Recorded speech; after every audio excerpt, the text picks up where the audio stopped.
पाहू शकतात, ज्याला पण ओप्पो कंपनीचा कर्व डिस्प्लेमधला जर फोन घ्यायचा असेल तर आपल्याकडे एक चांगल्या कंडिशनमध्ये फोन आलेला आहे। मॉडेल नंबर कोणचा आहे? ओप्पोचा F27 Pro Plus 5G मॉडेलमध्ये कुठल्याच प्रकारचा प्रॉब्लेम नाही, काही नाही आहे। छान अशा कंडिशनमध्ये फोन आलेला आहे। तुम्ही पाहू शकतात, कर्व डिस्प्लेमधला फोन आहे। छान अशा कंडिशनमध्ये फोन आलेला आहे। ज्याला पण चांगल्या कंडिशनमध्ये जर फोन घ्यायचा असेल सेकंड हँडमध्ये तर आपल्या शॉपला व्हिजिट करा। नवीनची जर प्राईस पाहिली ह्या फोनची तर 30-35 हजार रुपयाचा मोबाईल आहे।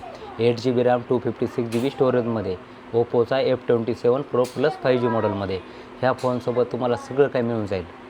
तर ह्याची प्राईस जाणून घेण्यासाठी करायचं काय, व्हॉट्सअपला SMS करा। आपला व्हॉट्सअप नंबर आहे 7058054444 वरती SMS करू शकतात। कुठल्याच प्रकारचा फोनला काही प्रॉब्लेम नाही, काही नाही आहे। ऑल ओके कंडिशनमध्ये फोन आहे। ज्याला पण चांगला खरंच मोबाईल घ्यायचा असेल तर आपल्या शॉपला व्हिजिट करू शकतात, नाहीतर ऑनलाईनसुद्धा ऑर्डर करू शकतात। ऑनलाईन ऑर्डर करण्यासाठी करायचं काय, व्हॉट्सअपला SMS करा। व्हॉट्सअप नंबर आहे आपला 7058054444 वरती SMS करू शकतात। चांगल्या कंडिशनमध्ये कुठल्याच प्रकारचा प्रॉब्लेम नाही, काही नाही आहे। ऑल ओके कंडिशन फोन आहे। ज्याला घ्यायचा आहे लवकरात लवकर शॉपला व्हिजिट करा। धन्यवाद मित्रांनो।